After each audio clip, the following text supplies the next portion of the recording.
5, 4, 3, 2, 1. The disputed Iranian presidential election has highlighted the divide in Iran's clerical establishment.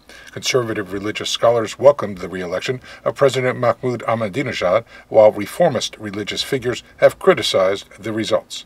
I was actually going to be in theater or film. I mean, that's what I really love to do. I'd done theater when I was in high school, and I really enjoyed it. Vietnam changed all that, and that's when I really decided I wanted to be a journalist, because there was this feeling that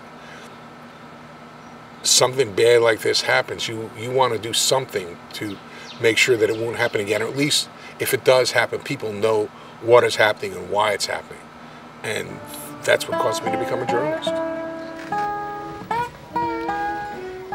I'm Gary Thomas. I'm a senior news analyst and correspondent here at Voice of America.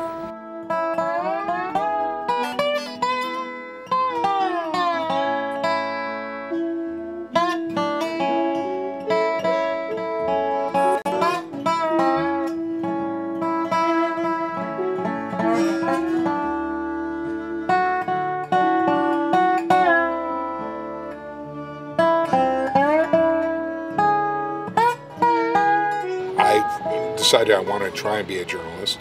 Didn't have anything in the way of credentials, and I walked into the UPI office to apply for a job, and lo and behold, they hired me as like a copy boy.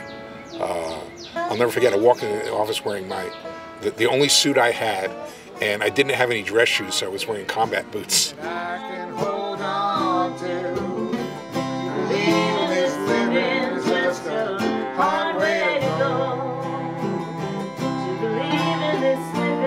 Just a hard way to go. His particular target, then and now, is former President Ali Akbar Hashemi Rafsanjani, who is a cleric.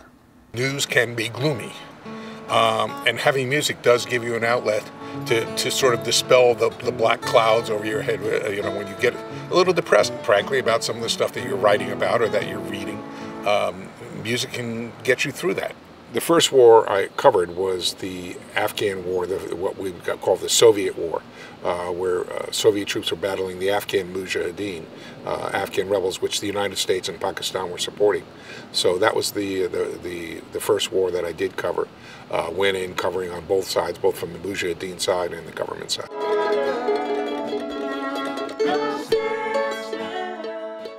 My vest got ripped, torn off my body. And somebody reached down and just grabbed me by the hand and pulled me up and said, "Run," and ran me down an alleyway and gave me shelter in his house. This was in Peshawar. The man saved my life.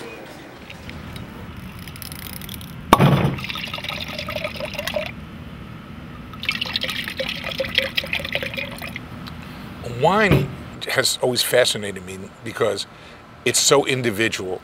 Each wine tastes different. No two bottles taste the same. And wine encompasses agriculture. It encompasses food. It encompasses history. And it brings so many elements together in the bottle and in the glass. I will tell you my favorite story, though. I was in Mazar-e Sharif in northern Afghanistan. And I was outside a mosque. And there was this blind man there. And he was writing, he says, through a translator. So, well, I'm a literate man. I try to help people who can't write to petition the government to get redress. And I had with me in my pocket of my vest a whole bunch of these cheap big pens. We give them away as, gimmies and, promotional things. So I took out a bunch of these pens and I handed them to them. And I said, "Here." And he said, I'll never forget, he said, if I had eyes, I would cry. And that to me was just the most moving thing I think I've ever encountered. And something as simple as a pen can mean so much. A cheap plastic pen, something just like this, can mean so much to someone. And yeah, the pen is mightier than the sword. Take this with me to practice. Gary Thomas, VOA News, Washington.